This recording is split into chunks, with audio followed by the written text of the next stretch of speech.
आप देख रहे हैं ग्रैंड न्यूज नेटवर्क और मैं हूं आपके साथ आयुषी। चलिए एक नजर डालते हैं आज की हेडलाइंस की ओर। इस हेडलाइंस के प्रायोजक है doctor CV Raman university, be the change. प्रदेश भर में धान की खरीदी का कार्य शुरू, पहले दिन ही हो गई बोहनी, आने वाले सप्ताह में आएगी तेजी।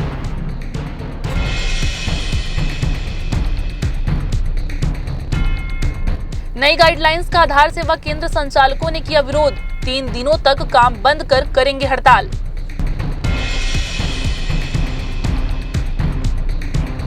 फर्जी मृत्यु प्रमाण पत्र पेश कर लिया 36 लाख का क्लेम, चाचा भतीजे के खिलाफ सिविल लाइन थाना में मामला दर्ज। और तीरंदाज लड़के लड़कियों को कपल डांस करना कोच को पड़ा महंगा, किए गए बर्खास्त।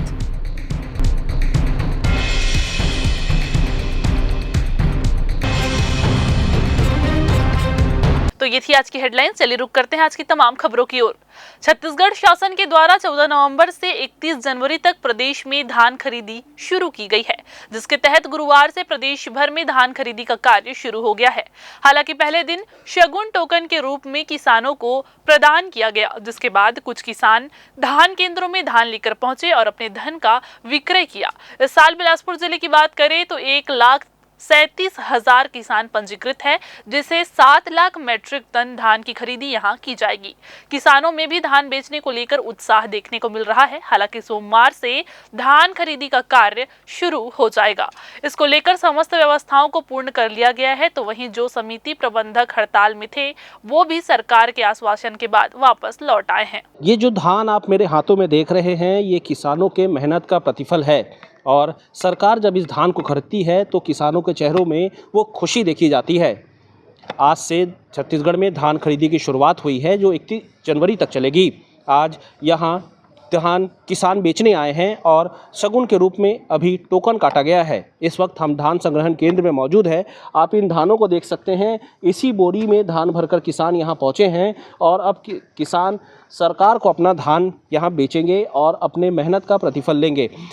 ज़िले की बात करें तो ज़िले में 1,37,000 जो किसान हैं वो धान को यहाँ बेचेंगे और लगभग ज़िले को 7 लाख मैट्रिक टन धान खरीदी का लक्ष्य दिया गया है, जिसे पूर्ण करना है। इसके अलावा हम बात करें, क्योंकि पिछले कुछ दिनों से सेवा सहकारी जो धान खरीदी केंद्र होता है, वहाँ के जो लोग थे वो हड़ताल पर थे, क्योंकि उनकी कुछ मांगें थी। सरकार से बातचीत चल रही थी, जिसके बाद सरकार ने उसे आश्वासन दिया है उन लोगों को कि उनकी मांग जो है उन्हें जल्द ही पूरा किया जाएगा, जिसके बाद वे वापस लौट आए हैं। और आज जब धान खरीदी शुरू हुई है तो वहाँ किसी भी प्रकार का कोई दिक्कत या कोई समस्या देखने को नहीं मिल रहा है। हालांकि आज क्योंकि धान खरीदी की शुरुआत हुई है, इसलिए शगुन के रूप में कुछ टोकन काटे गए हैं, जबकि मुख्य जो अब किसान जब धान बेचने यहाँ पहुँचेंगे वह कार्य सोमवार से शुरू होगा, जब पर्याप्त मात्रा में किसानों को टोकन दिया जाएगा और उनके धान की खरीदी की जाएगी। व्यवस्था तो लगभग सभी चीज़ का पूरा पर्याप्त सुविधा है और किसानों का कोई असुविधा न हो, ऐसा करके ध्यान रखा गया है। मेरे को लग रहा है इस साल तो बहुत अच्छी धान खरीदी। मेरा नाम उत्तम कुमार कुर्रे है और मैं ग्राम चिल्हाटी का किसान हूँ और पहला टोकन 21 कुंटल 20 किलो का सिर्फ करवाया हूँ, क्योंकि आज वो होना था, शुभारंभ होना था, तो ज़्यादा नहीं कर पाएंगे ऐसे करके। और मेरा धान सोमवार को फिर से आएगा। मैं लगभग यहाँ 250 कुंटल के आसपास मैं यहाँ धान बेचता हूँ। आज दिनांक 14/11/2024 को सेवा सहकारी समिति मोपका में 2 किसानों का धान टोकन कटा है, जिसमें किसान का धान आ चुका है। यहाँ पर्याप्त मात्रा में हमाल, पीने का पानी, इलेक्ट्रॉनिक कांटा और नमी मापक यंत्र की पूर्ण सुविधा है। किसानों के यहाँ कोई किसी प्रकार का कोई परेशानी या कमी महसूस नहीं होगा और आगे ऐसे निरंतर टोकन करते रहेगा और धान खरीदी स्टार्ट करेगी। जिस मांग को लेकर आप लोग आंदोलन में गए थे, वो अब क्या पूरी हो गई है? जी, मांग का आश्वासन मिल चुका है वहाँ से और हम लोग परसों वापस धान खरीदी पुनः तैयारी करके तत्काल अपना व्यवस्था जमान में लग गए। आज तो खैर शुभारंभ है, कम लोग आए होंगे, आगे के लिए दिक्कत ना हो उसके लिए क्या व्यवस्था? आज दिनांक को सिर्फ 2 ही टोकन है और आगे टोकन सोमवार से फिर स्टार्ट होगा, जिसमें पूर्ण तैयारी हो चुका है और आगे निरंतर चलते रहेगा। कोई दिक्कत नहीं होगी किसान जी, कोई दिक्कत नहीं है। इधर बिलासपुर से सटे तखतपुर में भी धान खरीदी की आज शुरुआत हो गई है। मंडी प्रांगण में बने केंद्र में पहले दिन किसानों की संख्या अपेक्षाकृत कम रही। दोपहर तक केवल 2 किसानों ने टोकन लेकर अपनी धान की फसल बेची। तखतपुर क्षेत्र में धान की कटाई अभी बड़े पैमाने पर नहीं हुई है, जिसके कारण पहले दिन किसानों का रुझान कम देखा गया। तखतपुर से लगे आसपास के गाँव में भी इसी तरह की स्थिति देखने को मिली, जहाँ अधिकांश किसानों ने अपनी फसल की कटाई पूरी नहीं की है। इस कारण कई किसान धान बेचने के लिए खरीदी केंद्र तक नहीं पहुंच पाए। उम्मीद की जा रही है कि आगामी दिनों में जैसे तैसे धान की कटाई होती जाएगी, वैसे ही खरीदी केंद्रों पर किसानों की संख्या में बढ़ोतरी होगी, जिससे धान खरीदी का कार्य भी तेजी से आगे बढ़ेगा। तखतपुर समिति तखतपुर ब्रांच के अंतर्गत 20 धान खरीदी है उपार्जन केंद्र, जिसमें तखतपुर समिति में आज 2 किसान धान तौल हुआ, 2 किसान का टोकन था। इसी प्रकार अन्य समिति अन्य उपार्जन केंद्र में सभी जगह 1-2 किसान का धान खरीदी शुभारंभ हुआ है। गुरुवार को ई रिक्शा चालक संघ के पदाधिकारी की बैठक हुई, जिसमें ई रिक्शा संघ के पदाधिकारियों ने नगर निगम आयुक्त से हुई बातचीत की जानकारी चालकों को दी। इस बैठक में पदाधिकारियों ने कहा कि ई रिक्शा चालकों को शहर के मुख्य अस्पतालों, रेलवे क्षेत्र, बस स्टैंड, कोनी क्षेत्र एवं अन्य क्षेत्र में चार्जिंग पॉइंट की व्यवस्था की जाए। इसके अलावा स्टैंड में स्वच्छ पेयजल और शौचालय की व्यवस्था भी दी जाए। सभी गाड़ियों में मोनोरेडियम GPS लगाने की व्यवस्था सहित संघ के द्वारा ई रिक्शा चालकों के लिए ड्रेस कोड और ID के साथ साथ लाइसेंस शिविर भी आयोजित किए जाए, जिससे उन्हें सुविधा मिल सके। इसके अलावा अस्पतालों और शासकीय संस्थानों के सामने ई रिक्शा चालकों के मोबाइल नंबर भी अंकित किए जाए, जिससे उन्हें सुविधा हो सके। हमारी मांगे ये थी कि हमें रेलवे में कहीं जगह नहीं मिल रहा है, अभी स्टैंड बन रहा है, लेकिन यहाँ जब तक स्टैंड नहीं बना तब तक एक कोई छोटा मोटा एक स्थायी जगह मिल जाए, जैसे पेट्रोल ऑटो के लिए है, हमारे ई रिक्शा ऑटो के लिए नहीं है। हमारी ई रिक्शा बहनें ऑटो चलाती है, उनको गाली गलौज, उनको भगाना, उनको चमकाना, उनको चिल्लाना, उनसे अदब से बात नहीं करना, ये तो अच्छी बात नहीं है। मेरा ज़्यादा से ज़्यादा सरकार से यही निवेदन है कि जितना ज़्यादा से ज़्यादा हो सके जेंट्स और लेडीज़ को सुविधा दें, ताकि ये कम से कम अपना रोज़गार और रोज़ी चला सके। और कहीं ना कहीं यहाँ छोटा मोटा जब तक स्टैंड नहीं दिया गया है तब तक छोटा मोटा जगह दें, ताकि इनको RPF परेशान ना करे, GRP परेशान ना करे, ना ही कोई पुलिस प्रशासन इनको परेशान करे। बस मैं यही कहना चाहूँगा। और जिनके पास लाइसेंस नहीं है, हमारे कमिश्नर साहब ने कहा है कि एक कैंप लगाएंगे, उनका डेट अभी फिक्स हुआ नहीं है। वो डेट फिक्स होने के बाद एक कैंप लगेगा, जिसमें लाइसेंस लगेगा, लाइसेंस बनेगा, लर्निंग लाइसेंस मिलेगा इनको। और जिनको जो शोरूम है गाड़ियों की, वो शोरूम से गाड़ी शोरूम वाले दे देते हैं, लेकिन उनको ये नहीं बोलते हैं कि आपके पास लाइसेंस है कि नहीं है। माँ बाप उनके उठा लेते हैं, और जो 18 महीना से नीचे उनको गाड़ी दे दिया जाता है, 18 प्लस को दे, 18 प्लस माइनस। तो कल कमिश्नर साहब से मीटिंग हुआ था हमारा, तो वो क्या हम कैंप लगवाएंगे, कैंप लगवा के फ्री में निःशुल्क लर्निंग या लाइसेंस वगैरह की मांग किए हैं कल। उसमें भी विषय में हमारा चर्चा चला है, और 27 से 28 तारीख तक समथिंग डेट फिक्स हो जाएगा।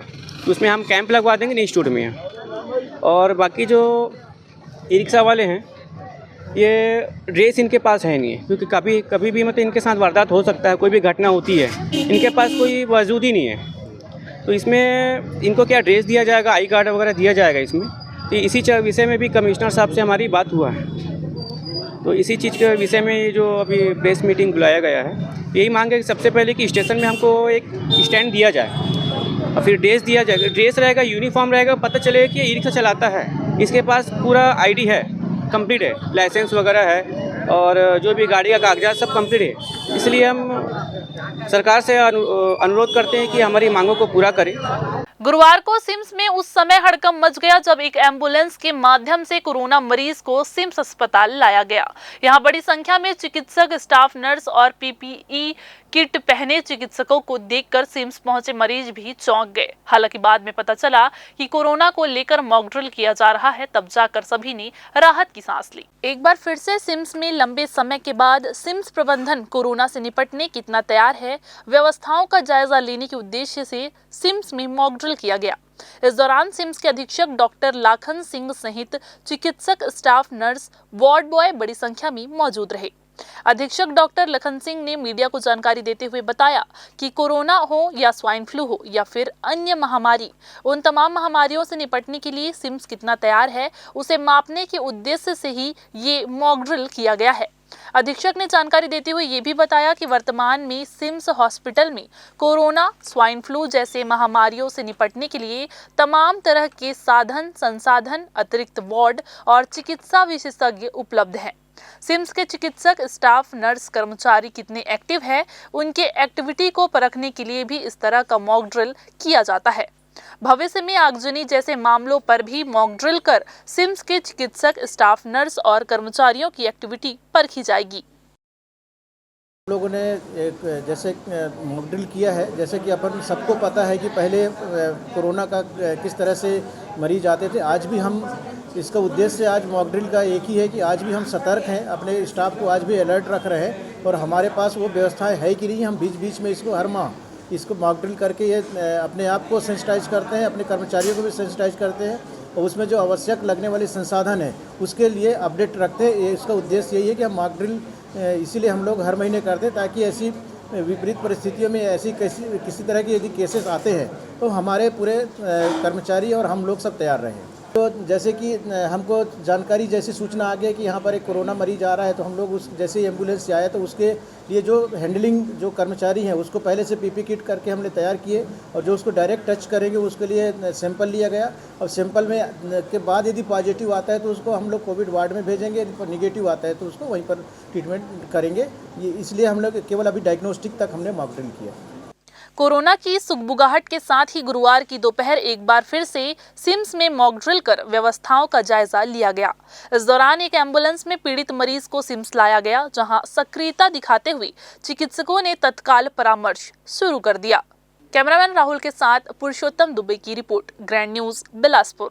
फिलहाल वक्त हो चला है एक छोटा सा ब्रेक लेने का। ब्रेक के बाद जारी रहेंगी खबरें, आप बने रहिए ग्रैंड न्यूज के साथ।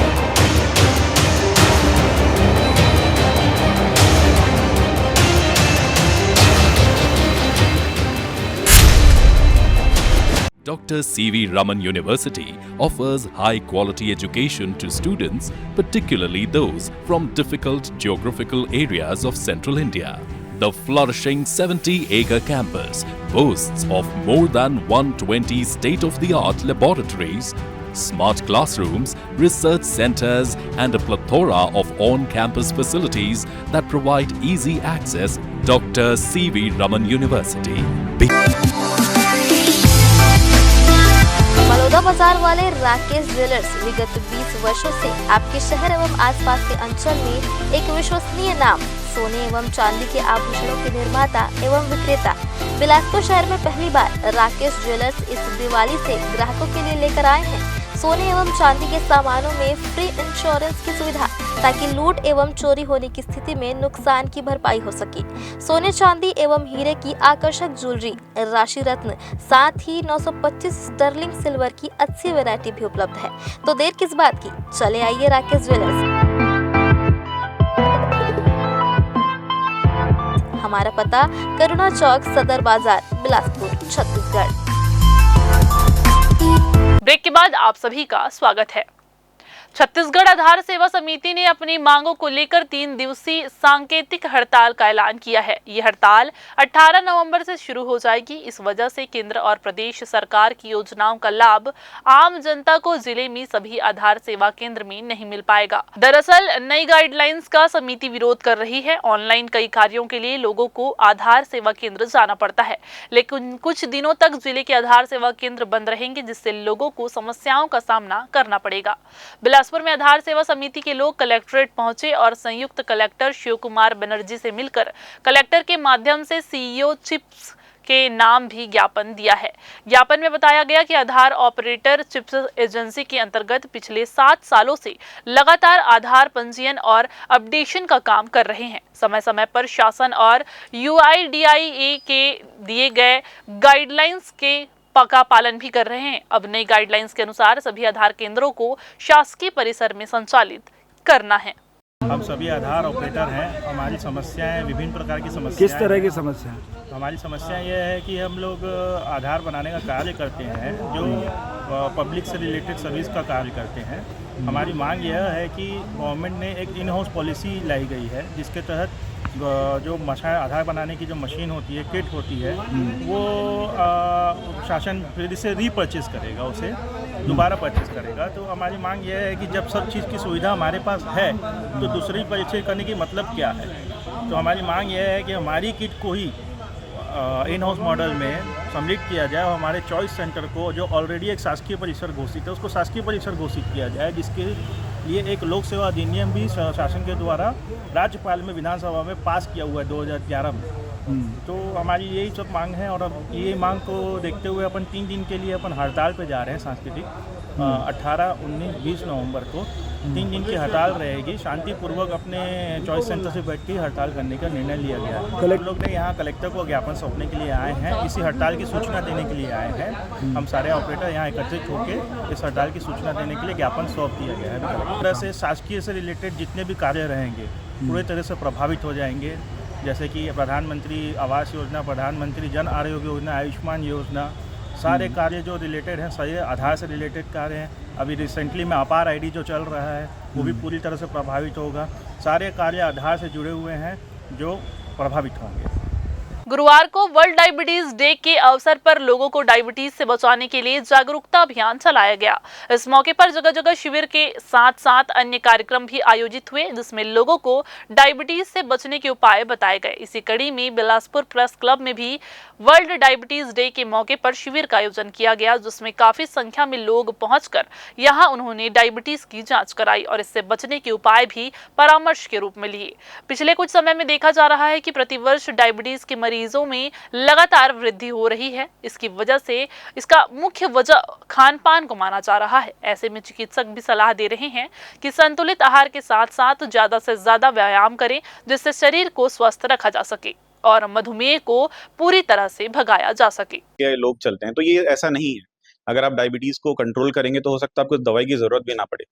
आपको मतलब जो समस्या होने वाली डायबिटीज को लेके, उन समस्या को आप ध्यान में रखते हुए आज जांच कराइए, क्योंकि जितनी जल्दी आप डायबिटीज के बारे में आपको पता चलेगा, उतनी जल्दी आप चीज़ों को ठीक कर पाएंगे, आप उसे नियंत्रित कर पाएंगे और आप दवाई भी ना लेना पड़े आपको। ऐसी स्थिति आ सकती है। बार बार पेशाब होना और वजन कम होना। वजन कम होना एक बहुत ही शुरुआती सिम्टम होता है, जिसे देखते हुए हमें नियमित रूप से खासकर 25 साल के ऊपर जो लोग हैं उनको, जनता को अपने साल भर में एक बार सालाना खाली पेट शुगर जांच करानी चाहिए और साथ ही साथ HbA1c लेवल बोलते हैं, ग्लाइकोलेटेड हीमोग्लोबिन लेवल, वो करानी चाहिए। शराब घोटाले के मुख्य आरोपियों में शामिल पूर्व IAS अनिल टुटेजा और कारोबारी अनवर ढेबर को हाईकोर्ट से राहत मिली है। दोनों ने खुद को रायपुर जेल में ट्रांसफर किए जाने को लेकर हाईकोर्ट में अपील की थी, जिसे कोर्ट ने स्वीकार कर लिया है। मामले की सुनवाई जस्टिस अरविंद वर्मा की सिंगल बेंच में हुई। आपको बता दें कि पिछले दिनों दोनों को रायपुर जेल से कांकेर और जगदलपुर की जेल में ट्रांसफर किया गया था। जेल अधीक्षक ने एक एप्लीकेशन रायपुर की अदालत में पेश किया था, जहां उन्होंने दोनों पर शांति भंग करने का आरोप लगाते हुए दोनों को अलग अलग कांकेर और जगदलपुर की जेल में शिफ्ट करने की मांग की थी, जिसे कोर्ट ने स्वीकार कर लिया था।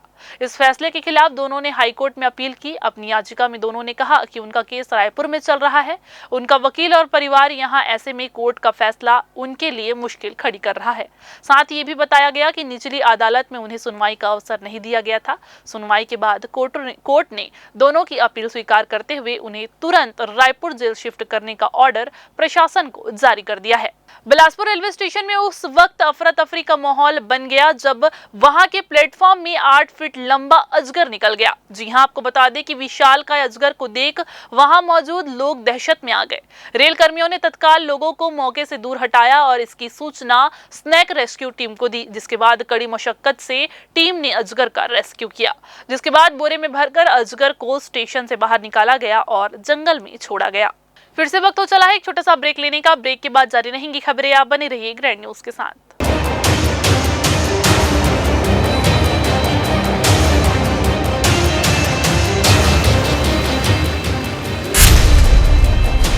Dr. C.V. Raman University offers high-quality education to students, particularly those from difficult geographical areas of Central India.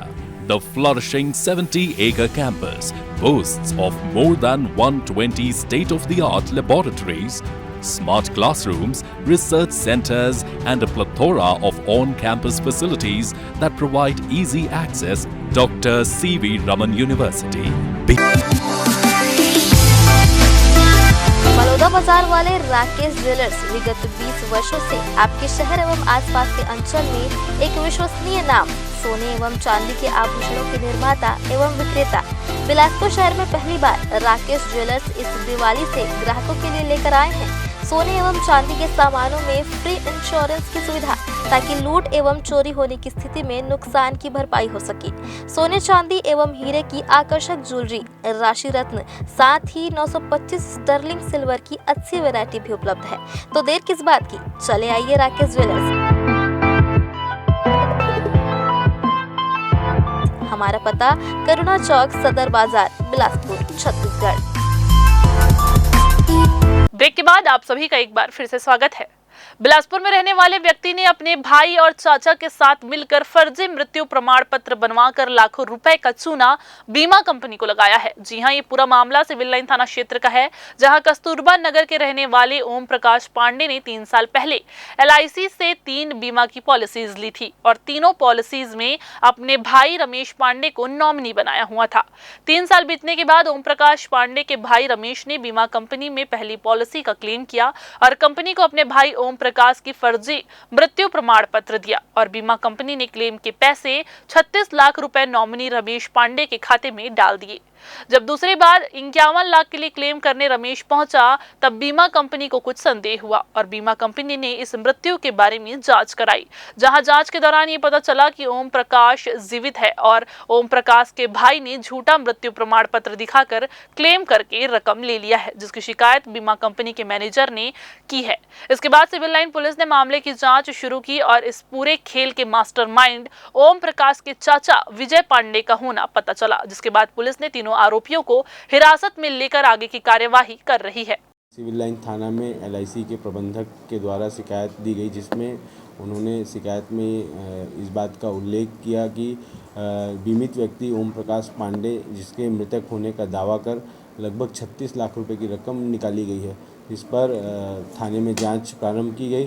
जांच में यह पता चला कि जो बीमित व्यक्ति है ओम प्रकाश पांडे, उसको मृत बताकर उसके नाम से 36 लाख रुपए की राशि फर्जी तरीके से निकाली गई। ओम प्रकाश पांडे वास्तविक रूप से जीवित था, वो अपने घर में था, जिसे बुलाकर पूछताछ की गई तो उसमें बीमित व्यक्ति जो था, जिसके नाम पर बीमा की गई थी, उसके नॉमिनी और को भी बुलाकर पूछताछ की गई। जांच में खुलासा हुआ कि इनके चाचा विजय पांडे के द्वारा इनके लिए पॉलिसी ली गई थी। उनके द्वारा मिलकर ओम प्रकाश पांडे का फर्जी मृत्यु प्रमाण पत्र बनाकर लगभग 36 लाख रुपए क्लेम का आहरण किया था।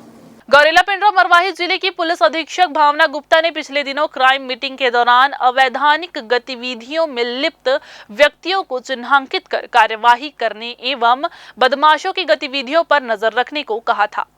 पेंड्रा थाना अंतर्गत आदतन जुआ खिलाने वाले मुकेश रजक, तेंदुपारा पेंड्रा और रविंद्र कुशवाहा पुरानी बस्ती पेंड्रा के विरुद्ध प्रतिबंधात्मक धाराओं के तहत कार्यवाही की गई है। गुंडा बदमाशों की भी लगातार चेकिंग की जा रही है। बिलासपुर के अरपा नदी में अज्ञात व्यक्ति की लाश मिली है। हत्या कर लाश को नदी में फेंकने की आशंका जताई जा रही है।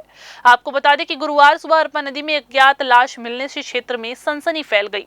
सूचना के बाद पुलिस अज्ञात शव की पहचान करने में जुट गई है। मिली जानकारी के अनुसार तोरवा थाना क्षेत्र में सुबह 8 बजे के आसपास सूचना मिली कि अरपा नदी तोरवा मुक्तिधाम के पीछे नदी में किसी अज्ञात पुरुष की लाश दिखाई दे रही है, जिसके बाद मौके पर पहुंची तोरवा पुलिस ने शव को नदी से बाहर निकलवाया। मृतक की उम्र 35 से 40 वर्ष के आसपास की होगी। दोनों पैर और हाथ में सर्जिकल ग्लव्स पहना हुआ शख्स दिखाई दे रहा था। अब ये हत्या है या कुछ और, ये तो आगे PM रिपोर्ट आने के बाद भी पता चलेगा और इसका खुलासा हो पाएगा। मोबाइल टावर बनाने के लिए इस्तेमाल होने वाले सामानों की चोरी होने की घटना लगातार सामने आई है। ये पूरा मामला सिविल लाइन थाना क्षेत्र का है, जहां तालापारा के रहने वाले सैयद मकसूद अली ने शिकायत दर्ज कराई कि इंदू चौक के पीछे राजा नर्सरी के पास कार्यालय के आंगन में रखे मोबाइल टावर बनाने का सामान, लोहे का पाइप और स्टील की प्लेट, मोटर पंप में लगा बिजली तार और अन्य सामान की चोरी हो गई है। शिकायत के बाद सिविल लाइन पुलिस मामले की जांच में जुटी और आसपास के कबाड़ी दुकानों में पतासाजी करने लगी। इसी दौरान संदेही सोनू ठाकुर को पकड़कर उससे पूछताछ की गई। तब आरोपी सोनू ने अपने साथी विजय सिंगाड़े के साथ मिलकर चोरी की घटना को घटित करना स्वीकार किया। दोनों आरोपियों ने कबाड़ी रामेश्वर बलिया के पास सामान बेच देने की जानकारी पुलिस को दी और फिर तीसरे आरोपी रामेश्वर बलिया को हिरासत में लिया गया है। थाना सिविल लाइन में 15 अगस्त 2024 को मोबाइल टावर बनाने के सामान चोरी होने की रिपोर्ट दर्ज की गई थी, जिसमें सिविल लाइन थाना ने 3 आरोपियों को गिरफ्तार किया, जिसमें एक कबाड़ी का सामान खरीदने वाला भी शामिल है। इधर फिर से वक्त हो चला है एक छोटा सा ब्रेक लेने का। ब्रेक के बाद जारी रहेंगी खबरें, आप बने रहिए हमारे साथ।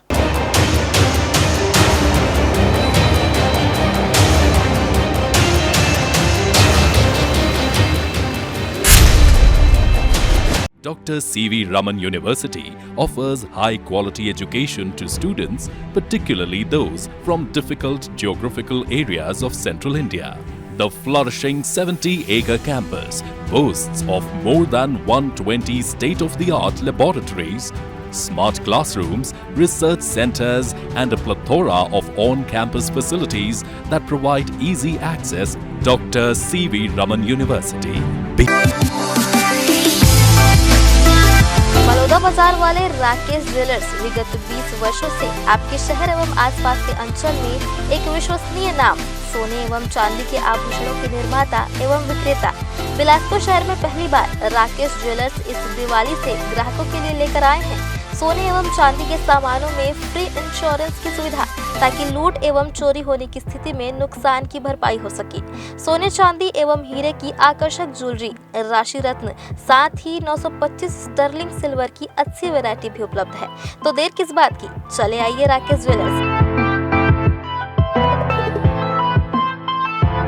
हमारा पता करुणा चौक, सदर बाजार, बिलासपुर, छत्तीसगढ़।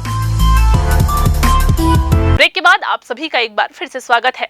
गरियाबंद जिले के तहसील मुख्यालय मैनपुर नगर में लगातार वन्य प्राणियों के पहुंचने की खबर समय समय पर मिलती रहती है। रात के समय लगभग 2 बजे एक जंगली भालू मैनपुर नगर के हृदय स्थल नेशनल हाईवे 130C को पार कर साप्ताहिक बाजार के भीतर जाते दिखाई दिया। यहां बकायदा सीसीटीवी कैमरे में भालू कैद भी हो गया। इस वीडियो को मैनपुर के वरिष्ठ व्यवसायी हाजी गफ्फू मेमन ने उपलब्ध कराई है। उनके घर में लगाए गए सीसीटीवी कैमरे में भालू की गतिविधियां कैद हो गई हैं।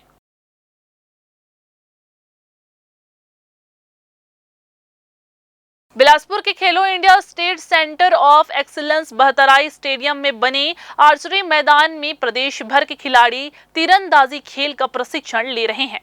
मौजूदा समय में बहतराई के आर्चरी ग्राउंड में 27 खिलाड़ी प्रशिक्षण प्राप्त कर रहे हैं, जो महिला और पुरुष दोनों के लिए है। लेकिन दीपावली के समय का ऐसा वीडियो वायरल हुआ है जिसमें खिलाड़ी कपल डांस करते हुए नजर आ रहे हैं।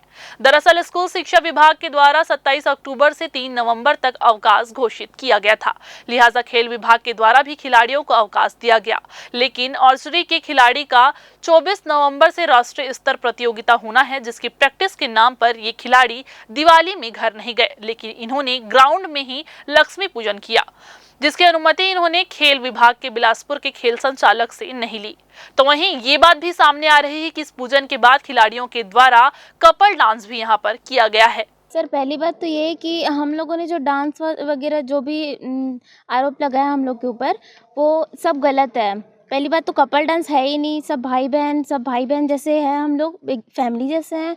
तो फिर ये कपल डांस के नाम पे गलत आरोप लगा है, और ये मर्ड डांस वगैरह ये सब गलत है। हम लोग को पनिशमेंट के तौर पे, हम लोगों ने टास्क पूरा नहीं किया था, तो पनिशमेंट के तौर पे हम लोग को ये पनिशमेंट दिया गया था।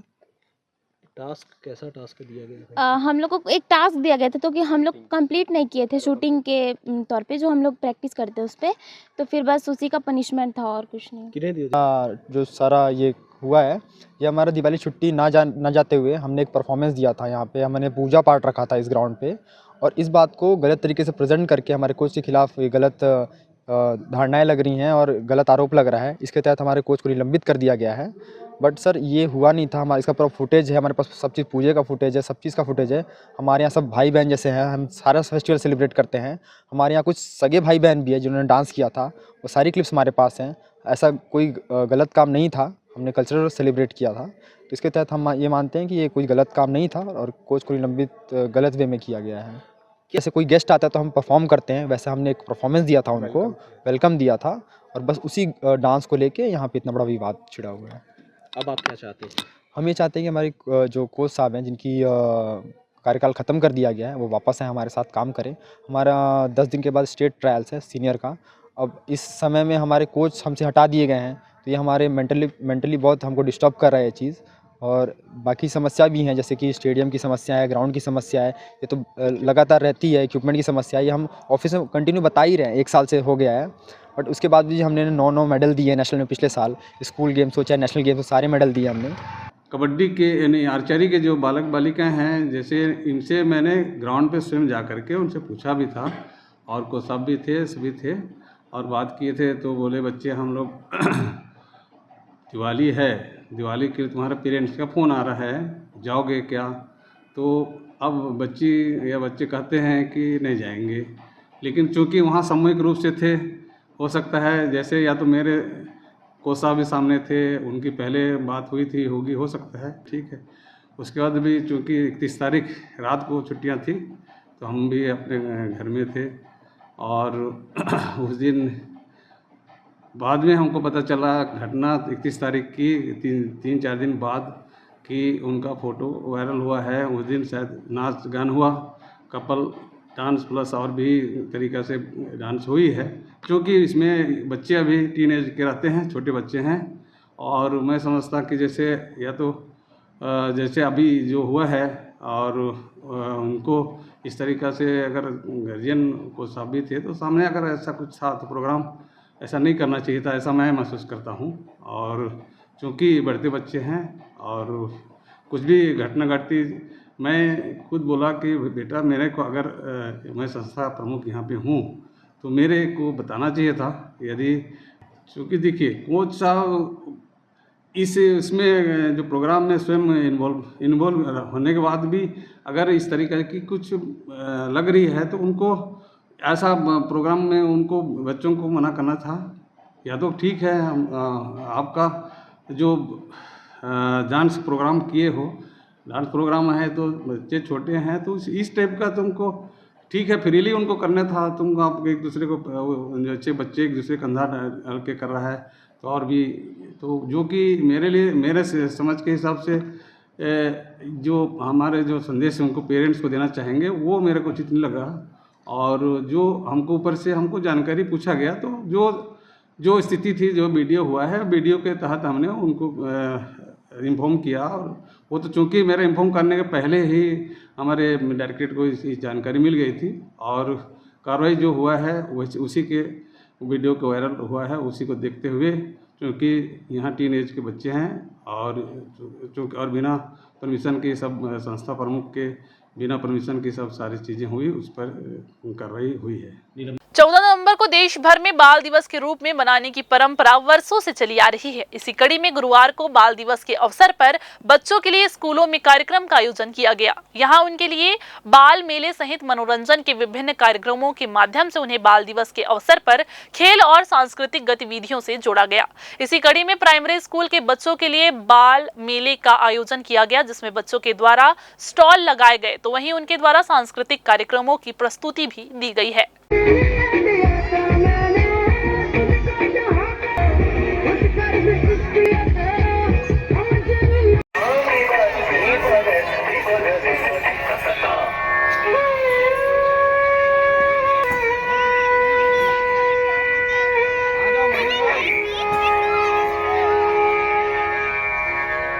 उभारने के लिए बहुत निस्संदेह बहुत कार्यशील होता है, क्योंकि यहाँ वो कैसे एक सामान्य कार्यक्रम को आयोजित करना है उसका एक उनको झलक मिलती है, और उसमें वो टीचर्स का सहयोग करते हैं, कैसे मैनेज करना है इसका सहायता मिलता है। और खैर उसके अलावा जो उनमें जो उत्साह का संचार होता है, वो सबसे बड़ी कमाई है उनकी। और प्राइमरी के विद्यार्थियों के लिए, क्योंकि प्राइमरी विद्यार्थी जीवन का सबसे पहला सीढ़ी है, वहाँ पर ऐसे उत्साह का संचार होने से ही वो आगे जाके एक बड़े कक्षाओं में एक और ज़्यादा बेहतर विद्यार्थी बन सकेगा। मुख्यमंत्री विष्णुदेव साय की मंशा अनुरूप स्कूलों में न्योता भोज का आयोजन कर छात्रों को सामूहिक भोज कराया जाता है। इसी क्रम में बाल दिवस के अवसर पर पंडित देवकी नंदन कन्या स्कूल में आयोजित न्योता भोज में कलेक्टर अवनीश शरण ने शिरकत कर बालिकाओं का मनोबल बढ़ाया। स्कूल शिक्षकों द्वारा बाल दिवस के अवसर पर आयोजित न्योता भोज में 300 से अधिक छात्राओं ने भोज का आनंद लिया। देवकी नंदन कन्या स्कूल में बाल दिवस के मौके पर स्कूल के शिक्षकों द्वारा न्योता भोज का आयोजन किया गया। आपको बता दें कि कार्यक्रम में अपने उद्बोधन में कलेक्टर अवनीश शरण ने बालिकाओं को प्रेरित करते हुए कहा कि वे अपना लक्ष्य निर्धारित कर उस दिशा में आगे बढ़ें। उन्होंने कहा कि बालिका शिक्षा बेहद महत्वपूर्ण है। बालिकाएं शिक्षक होकर अपना भविष्य गढ़ें।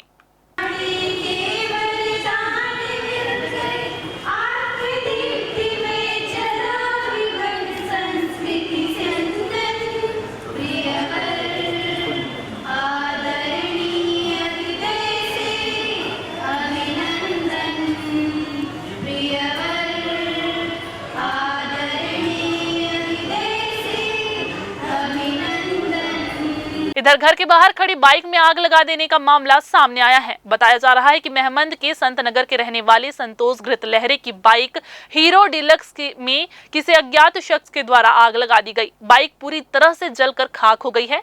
बाइक मालिक ने इसकी शिकायत तोरवा थाने में दर्ज कराई है। पुलिस ने इस मामले में अज्ञात आरोपी की तलाश कर रही है। तो ये थी आज की बुलेटिन की तमाम खबरें। अगली बुलेटिन में फिर होगी आपसे मुलाकात। तब तक के लिए पूरी टीम के साथ मुझे दीजिए इजाजत। नमस्कार।